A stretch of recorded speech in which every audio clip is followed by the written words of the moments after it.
यहाँ उपस्थित आदरणीय आचार्य हेड सर जी और सभी प्रोफेसर और यहाँ PhD स्कॉलर और मैं अपने सभी कक्षा सहपाठियों को नमस्कार करता हूँ।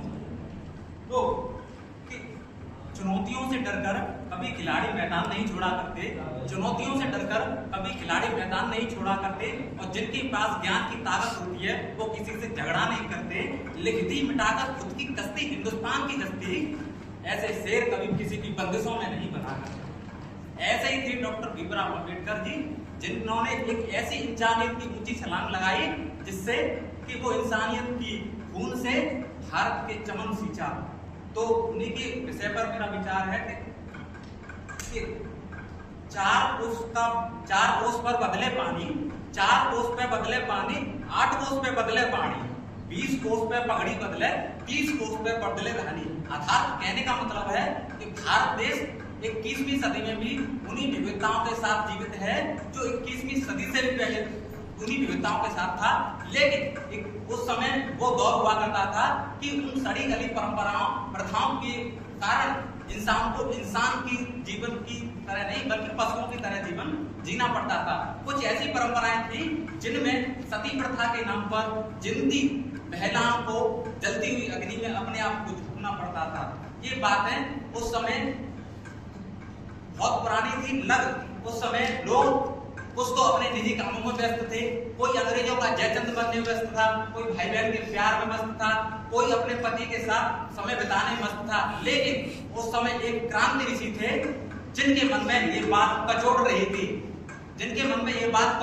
थी, और उनके आंतरिक मन में गृह युद्ध कर रही थी। वो थे डॉक्टर भीमराव अम्बेडकर जी। तो उन्होंने सोचा कि आखिर ये समाज में फैली कुप्रथाएं दूर कैसे होंगी। तो उन्होंने उनके विजन में जो था कि एक ऐसा राष्ट्र बने जिस राष्ट्र में एक पूरी मतलब सभी जाति धर्म के लोग बिना किसी भेदभाव के एक छत के नीचे रह सकें।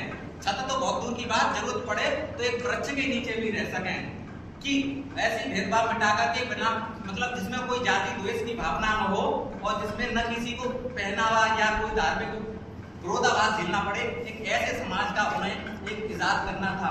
तो उसके लिए उन्हें मालूम करना था कि आखिर ऐसा लागू कैसे होगा। तो उन्होंने सोचा कि कोई न कोई एक ऐसा नियम कायदा कानून हो जिससे प्रत्येक व्यक्ति पर वो अमल हो। या तो कोई अपराध कर रहा है तो चाहे किसी भी जाति धर्म का व्यक्ति हो तो उस पर समान कार्रवाई हो, चाहे वो किसी भी जाति धर्म का व्यक्ति हो। यदि सत्ता के नियम ऊपर तक लागू हो रहे हैं तो वो अंतिम पायदान पर खड़े हुए व्यक्ति तक पहुंचे नहीं चाहिए और सारी सुख सुविधाएं पहुंची नहीं चाहिए। तो उन्होंने एक ऐसे ही प्रयास करने के लिए उन्होंने सोचा कि ये सब जब हो पाएगा जब सभी व्यक्तियों के लिए समान नियम और रेगुलेशन होंगे, चाहे वो सत्ता अधिकारी हो चाहे वो सत्ता अधिकारी के नीचे काम करने वाला कर्मचारी हो। तो उन्होंने एक ऐसी प्रयास में किया कि संविधान का निर्माण करने के लिए उन्होंने कदम बढ़ाए और संविधान का निर्माण किया। उन्होंने इससे पहले RBI और हीराकुंड बांध परियोजना में भी उनका अहम योगदान रहा। तो उन्होंने संविधान का निर्माण करके डॉक्टर भीमराव अम्बेडकर की उन पंक्तियों को साकार किया कि पंखों से कुछ नहीं होता, मतलब मंजिलें उन्हीं को मिलती हैं जिनके हौसलों में जान होती है, मंजिलें उन्हीं को मिलती हैं जिनके हौसलों में जान होती है, पंखों से कुछ नहीं होता, हौसलों से उड़ान होती है। तो ऐसे डॉक्टर भीमराव अम्बेडकर जी के बारे में मैं कहता हूं कि तूफानों से टकराती